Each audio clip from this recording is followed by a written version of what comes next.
வாழ்க வளமுடன். இன்றைக்கி ஒரு மோட்டிவேஷ்னல் வீடியோ தான்.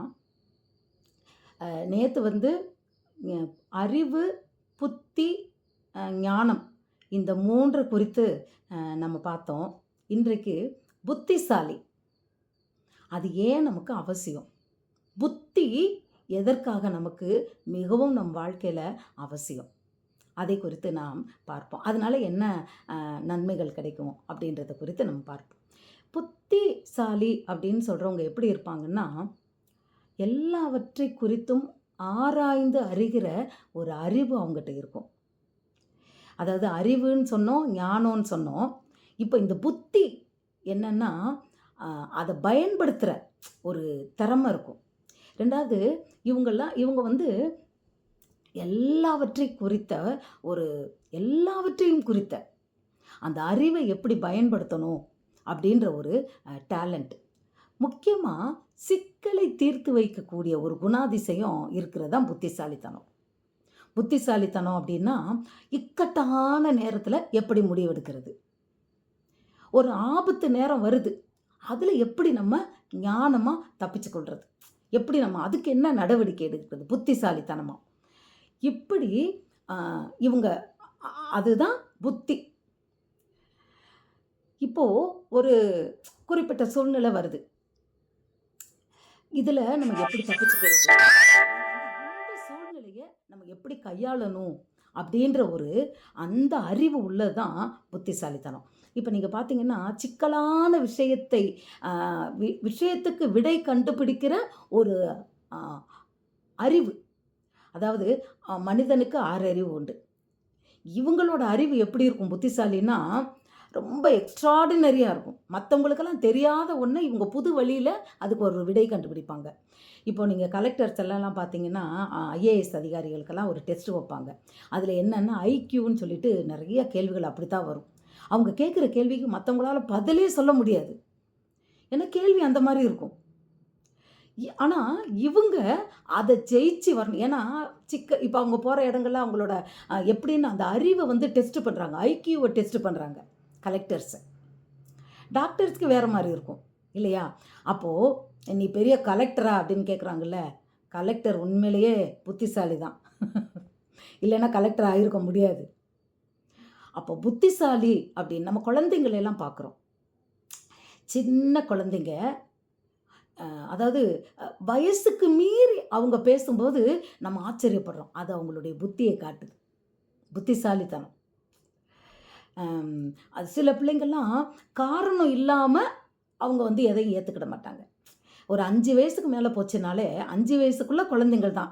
ஆனால் இப்போல்லாம் 5 வயசுக்குள்ளே இல்லைப்பா, குழந்தைங்க வந்து 5 வயசுக்குள்ளே இருக்கிற குழந்தைங்கள்லாம் 15 வயசு அந்த காலத்து பிள்ளைகளுக்குரிய ஒரு புத்தி ஞானம் பிள்ளைங்களுக்கு இருக்குது, அறிவு இருக்குது. அவங்க ரொம்ப இப்போ பிறக்கிற பிள்ளைங்க புத்திசாலிகள் தான், ரொம்ப ரொம்ப அறிவாளிகள். அறிவாளி அப்படின்னு சொல்கிறது, ஆமாம், அப்படிப்பட்ட பிள்ளைங்களாக இருக்கிறாங்க. நல்ல ஞானம் நமக்கு சொல்லித் தருவாங்க எல்லாவற்றையும் இல்லையா? அதாவது புதிதாக கண்டுபிடிப்பது புத்திசாலி, விடை கண்டுபிடிப்பது, புதிருக்கு விடை கண்டுபிடிக்கிறது. அதனால தான் வயசானவங்களுக்கு இந்த இதெல்லாம் புதிர் அப்படின்னு சொல்லிட்டு நீ இந்த கார் வந்து இந்த ஓட்டைக்குள்ளே அப்படியே சிக்கலாக வலையாக இருக்கும். என்ன பண்ணுவாங்க, இந்த காருக்கு போகிறதுக்கு வழி சொல்லுங்கள் அந்த ஊருக்கு போகிறதுக்குன்னு சொல்லிட்டு விளையாட்டு காட்டுவாங்க. அப்போது ரொம்ப குழப்பமாக இருக்கும். ஆனால் அதில் கரெக்டாக அந்த கார் வழி எங்கே போனாலும் வழி முட்டிக்கிட்டே இருக்கும். அதையும் ஒரே ஒரு இடத்துல போனால் மட்டும்தான் பாதை தெரியும். அப்போது அதை கண்டுபிடித்து போகிறவன் புத்திசாலி. இதை நம்ம வந்து மூளைக்கு வேலை கொடுக்குறாங்க வயசானவங்களுக்கு இல்லைங்களா? இப்போது புத்திசாலியான சிலரைனா புத்திசாலியான பையன் என்ன செய்வான், மகன் புத்திசாலி என்ன செய்வானா, தான் தகப்பனுடைய போதகத்தையும் தாயினுடைய புத்திமதியும் தள்ள மாட்டானாம். அவன் தான் புத்தியுள்ள மகனாம். வேதத்தின்படி புத்தியுள்ளவங்க யார் அப்படின்னா இவன் தான் புத்தியுள்ள வேலைக்காரனா. புத்தியுள்ள வேலைக்காரன் எப்படிப்பட்டவனா தெரியுமா? அவன் என்ன செய்வானா, எஜமானனுக்கு உண்மை உள்ளவனாக இருந்து அவன் என்ன செய்வானா, அந்த பிள்ளைங்களுக்கு உரிய சுதந்திரத்தை அவனும் சேர்த்து பெற்றுக்கொள்வானா. நிறையா பார்த்துருப்போம். வேலைக்காரவங்கன்னு இருக்காம, ஒரு எல்லாவற்றிலயும் பிள்ளைங்கள காட்டிலும் அ அந்த பிள்ளைங்கலாம் அப்பாட்ட அவ்வளோ இதா இருக்காது. ஆனா வேலைக்காரவங்க எல்லாத்துலயும் பொறுப்பா இருப்பாங்க. அவங்கள நம்பி எதையும் குடுக்கலாம். அப்படிப்பட்ட சில வேலைக்காரவங்க, அந்த பிள்ளைகளுக்கு உரிய அந்த புத்திர சுவிகாரத்த அவங்களும் அடைஞ்சுக்கிடுவாங்களாம். நாளைக்கு அவங்க பங்கு வச்சு குடுக்கும்போது, பிள்ளைக்கு ஒரு ஆஸ்திய பங்கு வைக்கும்போது, அந்த வேலைக்காரனையும் புத்திர சுவிகாரத்துக்கு உரிய ஒரு பங்கு அவன் பெறும்படியாய், அவன் புத்தியுள்ள வேலைக்காரன் அதை பெற்றுக்கொள்வானாம். எவ்வளோ ஆச்சரியம் இல்ல? புத்தியுள்ள மனைவி என்ன செய்வாளாம்?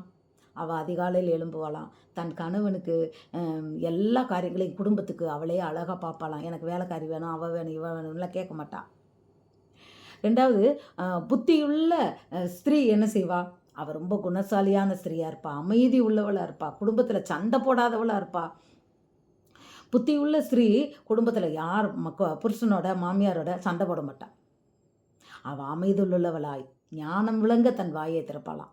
போட்டிருக்கு, சண்டைக்காரியும் ஓயாத வாயும் பேசுகிற வாயாடியா இருக்கிற ஒரு ஸ்திரீயோட குடியிருக்கிறதை காட்டிலும் வனாந்தரத்தில் உட்கார்றது நல்லதுன்னு போட்டிருக்கு. இல்லை இன்னொரு இடத்துல போட்டிருக்கு, வீட்டின் மாடியில் போய் ஒரு மூலையில் உட்காந்துக்கணுமா. ஓயாமல் பேசுகிறவளோட அந்த இது என்ன அப்படின்னா, அடமழையில் வீடு ஒழுகுற வீட்டுக்கு சமம். வீடு ஒழுகுனா எவ்வளோ கஷ்டமாக இருக்கும்ல, அந்த இடம் நச நசன்னுக்கிட்டு இருக்கு, அந்த மாதிரியா. அப்போ புத்தியுள்ள மனைவி ஞானம் விளங்க தன் வாயை திறப்பாள். புத்தியுள்ள ராஜா என்ன பண்ணுவானா? தன் ஜனங்களுக்கு ஒரு கஷ்டமும் இல்லாதபடி அழகாய் அந்த ஜனங்களை அவன் வழி நடத்துவான். ஜனங்கள் எதிரிகள்கிட்ட இருந்து ஜனங்களை பாதுகாத்து கொள்வான். அதுக்கு தேவையான படையெல்லாம் கரெக்டாக வச்சுருப்பான். 2வது ஆகாரத்தில் கவனமாக இருப்பான். பஞ்சகாலம் வருது அப்படின்னு தெரிஞ்சா அவன் ஜனங்கள் பசியில் மாண்டு விடாதபடிக்கு கரெக்டாக அந்த பொருட்களை எல்லாம் தானியங்களை அவன் சேர்த்து வைப்பான். ராஜாவுக்கு சேர்த்து வைக்க தெரியாட்டாலும் ராஜாவினுடைய மந்திரிகள் இதெல்லாம் அவங்களுக்கு சொல்லி கொடுப்பாங்க. அப்படித்தான் ஒரு மந்திரி யோசேப்புன்றவர் 7 வருஷம் பஞ்சம் வரப்போகுதுன்னு தெரிஞ்சிருச்சு. அப்போ ராஜாவுக்கு என்ன செய்யன்னு தெரியல. அப்போ ராஜா கேட்குறாரு இவர்கிட்ட என்ன பண்ணணும். அப்போ இவர் சொல்கிறாரு, நான் பார்த்துக்கிறேன்னு சொல்லி ஜனங்கிட்ட நீங்கள் விளையிற தானியத்திலேருந்து 5ல் 1 மடங்கு அரசாங்கத்துக்கு கொடுத்துடணும்னு சொல்லி எல்லாத்துலேயும் முதல்ல அவங்களுக்கு அது கஷ்டமாக தான் தெரிஞ்சுது. ஆனால் 3 வருஷம் இப்படி வாங்கி வாங்கி வாங்கி வாங்கி எல்லாத்தையும் சேர்த்து வைக்கிறாரு. பஞ்சம் வந்தோடனே அது எல்லாத்தையும் ஜனங்களுக்கு கொடுக்குறாரு. பாருங்கள் எவ்வளோ புத்தியுள்ள ஒரு ஆட்சி நடக்குது பாருங்கள். இப்படி புத்தி அப்படின்றது நான் எல்லாருக்குமே தேவையான இன்டெலிஜென்ஸ் அது வேணும். இந்த கின்னஸ் ரெக்கார்டு கொடுக்குறதெல்லாம் புத்திசாலிகளுக்கு தான் கொடுப்பாங்க. அவங்க செய்கிறதெல்லாம் எப்படி இருக்குன்னா எக்ஸ்ட்ராடினரியாக இருக்கும். நம்ம பிள்ளைங்களையும் இதெல்லாம் இந்த இது பண்ணுவாங்க, விளையாடுறதுக்கு அவங்களுக்கு சொல்லிக் கொடுப்பாங்கல்ல. ஒரு இது மாதிரி சதுரங்க மாதிரி இருக்கும், அதில் நம்ம ஜாயின் பண்ணுறது, ஒரே கலராக வர்றது மாதிரி. டக்குன்னு எனக்கு அது வரமாட்டேங்குது.